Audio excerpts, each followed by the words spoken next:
front so we can take a picture. Thanks. My name's Charlotte Wang. Some of you would probably remember me better as Charlotte Cleaver. I have a few words that were prepared by my father, Victor Cleaver. It is a great honor to be able to say a few words at this reunion. Today we wanted to pay tribute to the settlers that came here a century or so ago to make a living for their families. Mostly Anglaise at first, it later became a melting pot for many different nationalities and cultures. Their aim was to live together harmoniously, and the early schools played a great part in becoming better acquainted with the surrounding neighbors.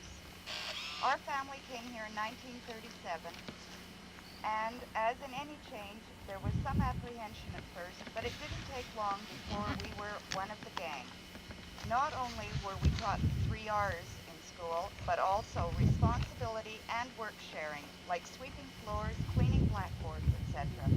The highlight of the year were always the Christmas changes take place, also in the school system, from the horse and buggy one-room schoolhouse to the jet-age mega schools, and so it was that Gilt Edge, like most other one-room schools, was closed.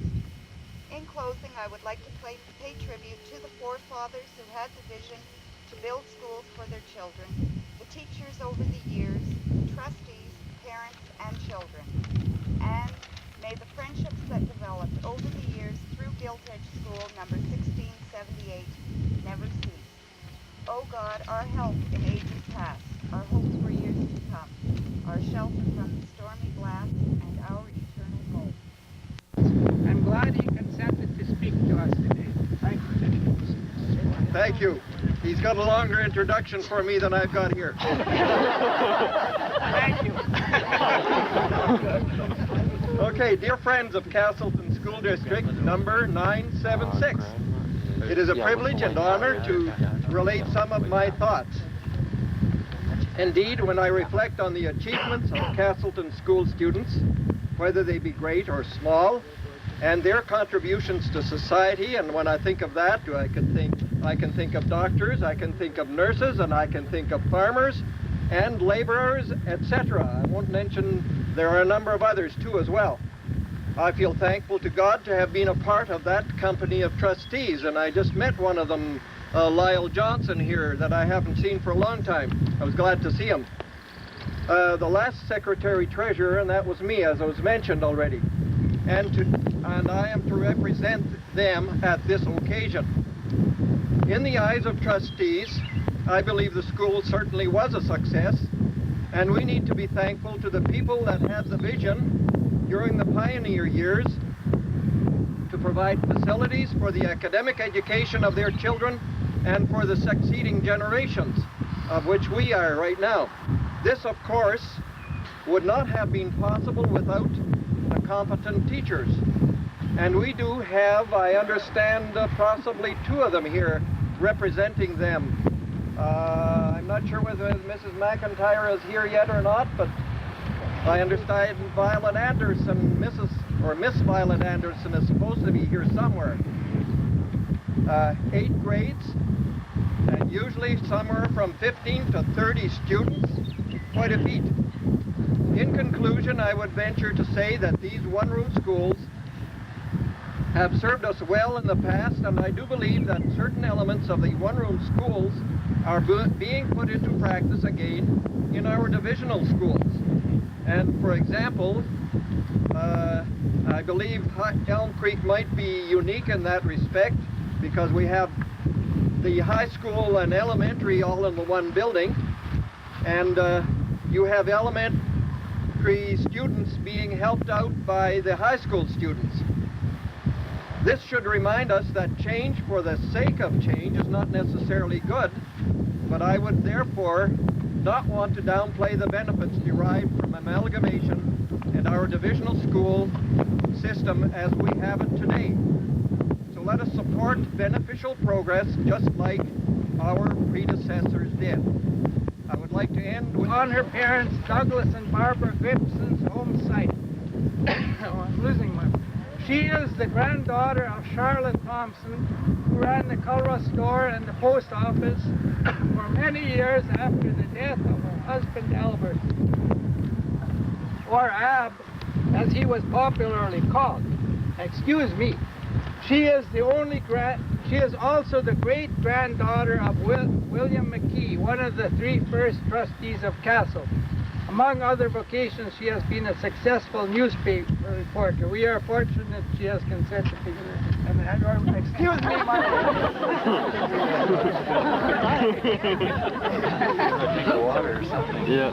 I'm very flattered that Paul asked me to read part of the history of Castleton School that Ina McIntyre compiled. I believe it's available at the museum, and I'll read it.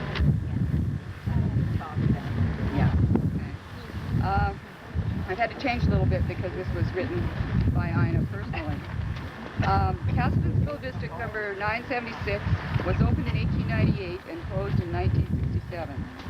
Few registers were preserved until 1927. The first classes were held in the spring of 1898 at the Martin Parker House with Miss Pedler as teacher. That fall, the Little Red Schoolhouse was opened.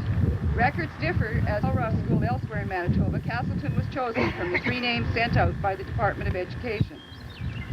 The Little Red Schoolhouse was one rectangular room with 3 windows on each side, and in 1925 the windows were moved to one side and a porch was added.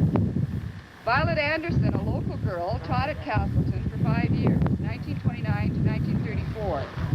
On February 4th, 1992, 2 former pupils who started school in 1930 visited Violet at her home, 301 Boyne Towers, Carmen.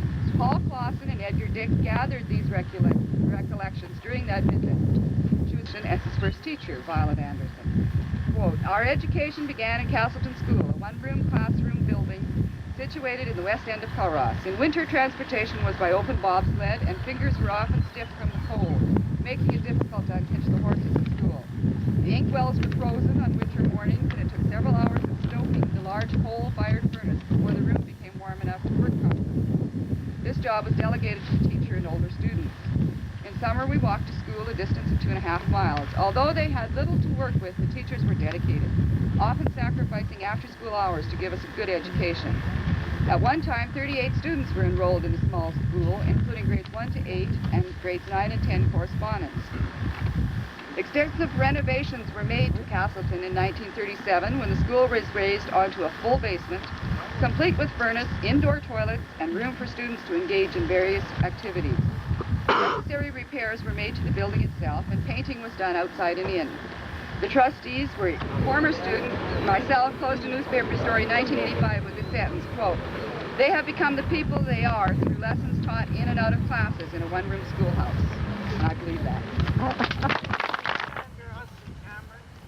retired and living on the same farm site as Stuart and Jean, where Jack McIntyre used to live. Ina began teaching in Castleton in 1939, meanwhile getting married, working for the Red Cross, her teaching in Gilbert and Winnipeg before her last teaching years here, 1955 to 1961. She was a dedicated and capable teacher and enriched the social and cultural life by being actively involved in many community affairs. During the school's 60th anniversary, School Inspector Moore turned to the students and said, "You have the best teacher in Manitoba." And Trustee Lyle Johnson said, "Your teaching capabilities are exceeded only by your loyalty to Culross." So we are honored to have Ina here.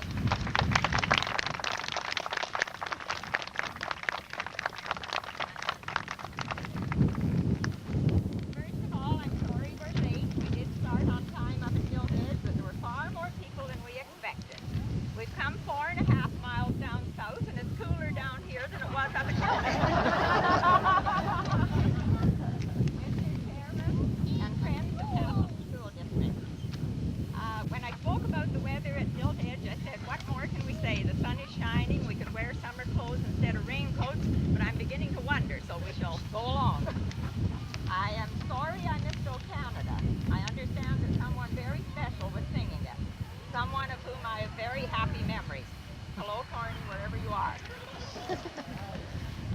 is an honor to take part in today's program.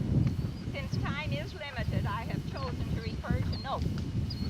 When I first taught at Castleton, Paul Claflin was one of 2 grade 10 students, and today he is MC for a special Castleton function.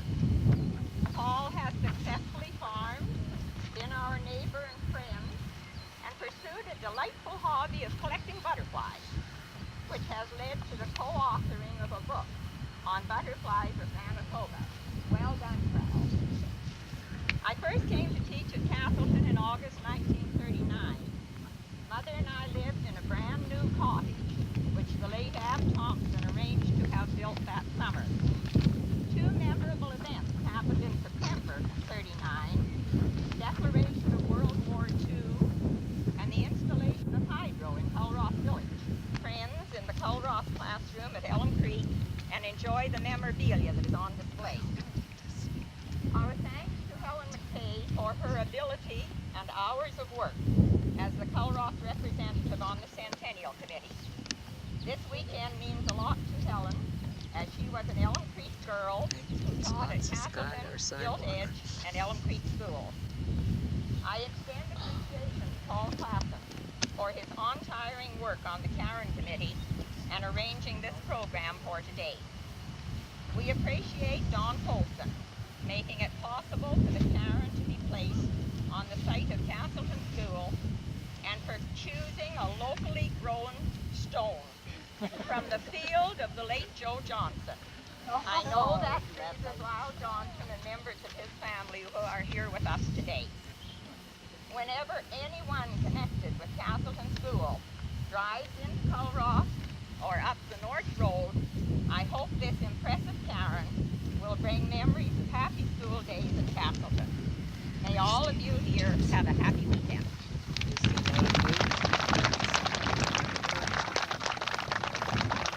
Going to bring her, but Miss Anderson is totally blind and now retired, lives in the Boyne Towers in Carmen.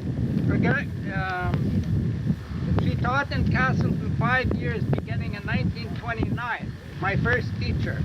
Her successful teaching career lasted 44 years, the last 27 at Flin Flon, where she was where she was also principal. School inspectors' reports submitted by Miss Anderson have been accepted for the University of Manitoba History of Education Resource and Research Project. I don't know what that is, but it's important. I know it is. She was very pleased that they accepted hers anyway. Miss Anderson has written a number of poems, one of which Helen McKay is willing to recite for us, and maybe she left. Oh. Well, where's her daughter? Oh, she left it with me to Thank read. you very much. She left it with me. Thank you very much. Okay. Helen McKay Not her daughter, by the way. Helen McKay had to go back for the Elm Creek presentation, and she asked me if I could read this. Ode to a School Teacher, written by Miss Violet Anderson. I am old and my eyesight has faded, but happy memories still remain. Memories of loved ones past and present return to me again and again. My teaching years I'll never regret. They were 44 years of pleasure. Leaving entwined around my heart, kind words and acts without measure. Now I crawl into my shell and live on visions from the past. I thank the Lord for blessings given, and am content until the last. Lyle, a widower now retired, lives in Abbotsford, BC. He was a student as well as trustee and secretary of Castleton for 12 years. He and his wife Myrtle farmed just southwest of Culross, the home site of his parents, Joseph and Ethel, who were some of the original pioneers of Culross. His mother was secretary-treasurer for more than 17 years, I think. The whole family was much involved with the school as well as the community. I remember his mother Ethel playing the piano for us for special functions at school.